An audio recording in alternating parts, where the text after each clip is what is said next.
ठरलं तर मग या मालिकेच्या आजच्या भागामध्ये आपण पाहणार आहोत। अर्जुन हा बेशुद्ध झाल्यामुळे सायली हे खूप रडत असते आणि अर्जुनला सारखी म्हणत असते, अर्जुन सर प्लीज उठा ना, अर्जुन सर तुम्हाला काय झालं तर मी जगणार कशी, प्लीज माझी परीक्षा घेऊ नका, प्लीज उठा ना अर्जुन सर। पण अर्जुन हा बेशुद्धच असतो। सायली अर्जुनला म्हणते, तुमच्या सायलीच्या प्रेमाखातीर तरी उठा। आता असं म्हटल्यावरती मधुभाऊंचा चेहरा हा बघण्यासारखा झालेला असतो। सायली अर्जुनला म्हणते, तुम्हाला तुमच्या प्रश्नाचे उत्तर ऐकायचं होतं ना, निदान त्याच्यासाठी तरी उठा प्लीज। आता मधुभाऊ हे रागाने सायलीकडे जायला लागतात, पण तेवढ्यातच कुसुमताई त्यांना थांबवते आणि त्यांना म्हणते, थांबा मधुभाऊ, आता त्या नवरा बायकोंच्या मध्ये कोणीही जाणार नाही। आणि कुसुम म्हणते, तुम्हाला माझी शपथ आहे। आता इकडे सुभेदारांच्या घरी दाखवतात, प्रिया आणि अर्जुनच्या लग्नाबद्दल चर्चा सुरू असते। रविराज खूपच भडकलेले असतात, पण पूर्ण आजी त्यांना समजावत म्हणतात, हे बघा रविराज, झालेल्या चुका सुधारण्याची हीच वेळ आहे ना। प्रिया आता हे सगळं ऐकून खूप खुश झालेली असते। ती मनातच म्हणते, आई शपथ, माझं काम एवढ्या लवकर होईल असं मला वाटलं सुद्धा नव्हतं। पण तेवढ्यातच प्रतिमा म्हणते की आता अर्जुनचं लग्न झालेलं आहे। तेव्हा पूर्ण आजी म्हणतात, ते कोणत्या प्रकारचं लग्न होतं? रविराज म्हणतात, तर कॉन्ट्रॅक्ट मॅरेज पर्यंत जायलाच नको, पण अर्जुनने जे काही रंग दाखवले आहेत ना, त्यामुळे माझी मुलगी त्याच्यापासून जेवढी दूर राहील ना तेवढंच बरं। रविराज म्हणतात, मला तुमच्या सगळ्यांबद्दल खूप आदर आहे, म्हणून मी तुमची माफी मागतो आणि तुम्हाला सांगतो की या लग्नाला मी मान्यता देणार नाही। हे ऐकल्यावरती घरातले सगळेजण शॉक होतात। आता इकडे सायली हे अर्जुनला उठवण्याचा खूप प्रयत्न करत असते। तेवढ्यातच तिथे चैतन्य पण येतो।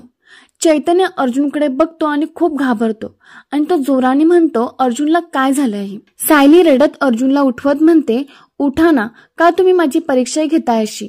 मी नाही बघू शकत तुम्हाला या अवस्थेत, प्लीज उठा ना। सायली अर्जुनला म्हणते की तुमच्या सायलीच्या प्रेमाखातीर तरी उठा ना प्लीज। सायली नंतर म्हणते की तुम्हाला तुमच्या प्रश्नाचं उत्तर ऐकायचं आहे ना, मग ऐका। तुमचं माझ्यावर जेवढं प्रेम आहे ना, त्याच्यापेक्षाही जास्त प्रेम आहे माझं तुमच्यावर, श्वास आहात तुम्ही माझा। सायलीचे शब्द हे कानावर पडल्यानंतर अर्जुनला शुद्ध यायला लागते। सायली त्याला म्हणते, मला याच जन्मात नाही तर पुढचे 7 जन्म तुमची बायको म्हणून जगायचं आहे। आता अर्जुन पूर्णपणे शुद्धीवर आलेला असतो। दोघेही खूप खुश असतात।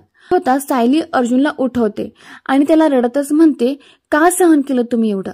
सासऱ्यांचा मान राखायचा म्हणून की बायकोच्या कपाळावर तिचा नवरा गुंड आहे असा बट्टा लागायला नको म्हणून? तुम्हाला जर काय झालं असतं तर माझा जीव गेला असता ना। सायली रडत म्हणते, कशी जगणार होती मी तुमच्याशिवाय? सायली म्हणते, आपण दोघं एक आहोत, एक मन एक आत्मा।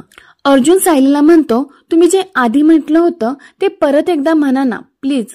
तेव्हा सायली हसतच म्हणते, माझं तुमच्यावर खरंच खूप खूप मनापासून प्रेम आहे। हे ऐकून आता अर्जुन खूप खुश झालेला असतो। चैतन्य आणि कुसुमताई पण खूप खुश होतात। शेवटी सायलीने अर्जुनवरती असलेलं आपलं प्रेम व्यक्त केलं। मग सायली ही आता अर्जुनला आपल्या घरात घेऊन जायला लागते, पण मधुभाऊ तिला अडवत म्हणतात, या माणसाला या घरात। पण त्यांचं बोलणं पूर्ण होण्याच्या अगोदरच सायली म्हणते की आज मला अडवू नका मधुभाऊ, यांची काय अवस्था आहे ते दिसते ना तुम्हाला, मी यांना औषध लावल्याशिवाय जाऊ देऊ शकत नाही, प्लीज तुम्ही अडवू नका। मधुभाऊ आता रागाने तिला म्हणतात, तू आता मनमानी करायची ठरवलीच आहे तर मी आता काय बोलणार? आणि मधुभाऊ तिथून रागाने निघून जायला लागतात। तर अर्जुन त्यांना थांबवत असतो की मधुभाऊ जाऊ नका, थांबा। पण सायली त्यांना म्हणते की जाऊ दे त्यांना, तुम्ही आत या। मग मधुभाऊ तिथून रागाने निघून जातात। आता सायली ही अर्जुनला घरामध्ये घेऊन येते।